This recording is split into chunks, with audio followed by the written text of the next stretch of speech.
নমস্কার বন্ধুরা, কেমন আছেন সবাই? আমি ভালো আছি, আশা করি আপনারাও ভালো আছেন। আজকে আবারও একটা নতুন ভিডিও নিয়ে চলে এসেছি পাঁচফোড়নে।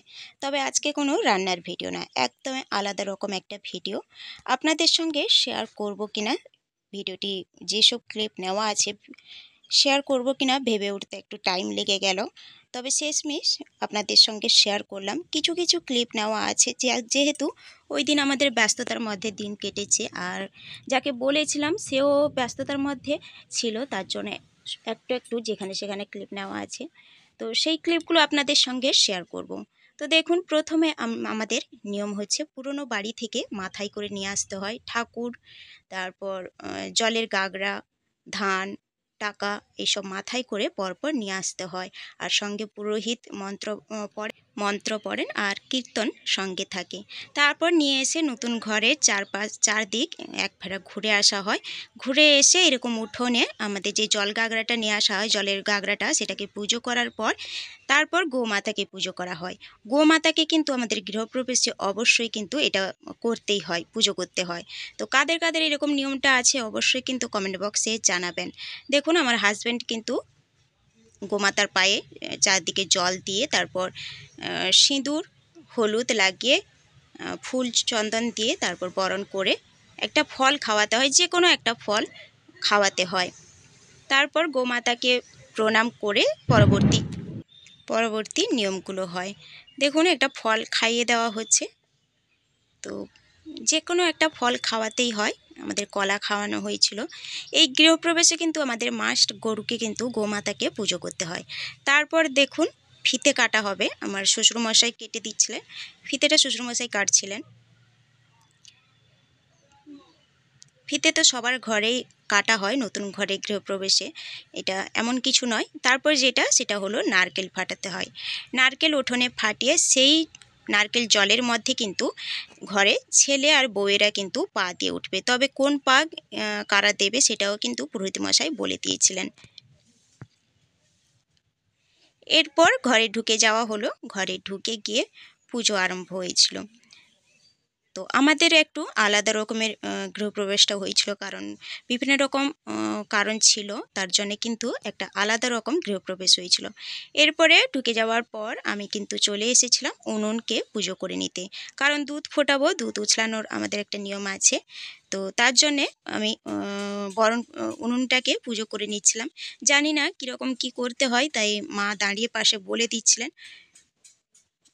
ফুল দিয়ে চন্দন সিঁদুর লাগিয়ে ভোগ দিয়ে প্রথমে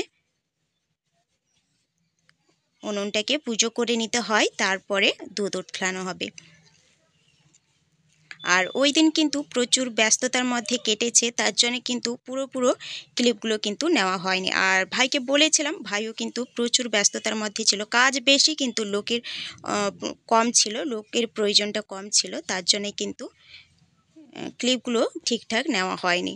দেখো, তারপর কিন্তু হাঁড়ি একটা বসিয়ে দিয়েছিলাম। যে হাঁড়ি আনতে বলা হয়েছিল, বাপি কিন্তু আমার শ্বশুরমশাই সে হাঁড়ি আনেননি, একটা বড় হাঁড়ি নিয়ে এসেছিলেন। তাই সবাই মজা করা হচ্ছিল যে এই হাঁড়িতে যখন দুধ উতলাবে ততক্ষণে কিন্তু অনেকটা টাইম কেটে যাবে এইখানে।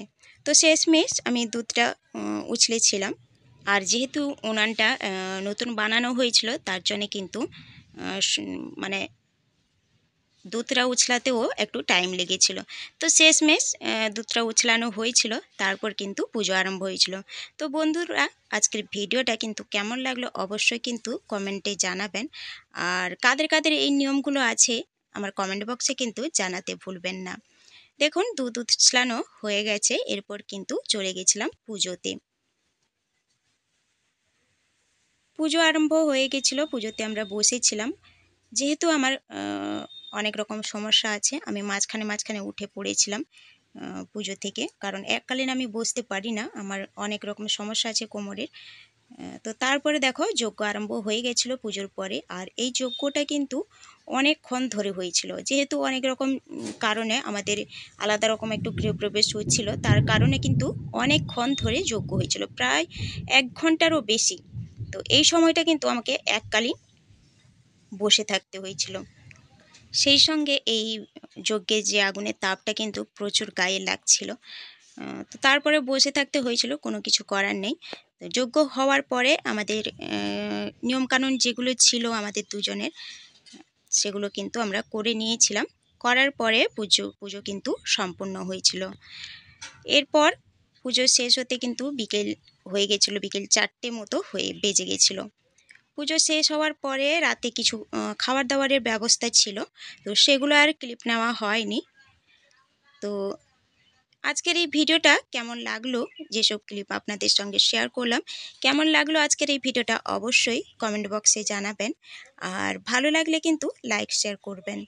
আর আমাদের এই নিয়মের মধ্যে কার কার এই একই রকম নিয়ম পালন হয়, তো সেটাও কিন্তু কমেন্ট বক্সে জানাতে ভুলবেন না, জানালে কিন্তু ভালো লাগবে। তাহলে চলুন আজকে এই পর্যন্ত। Thanks for watching my video.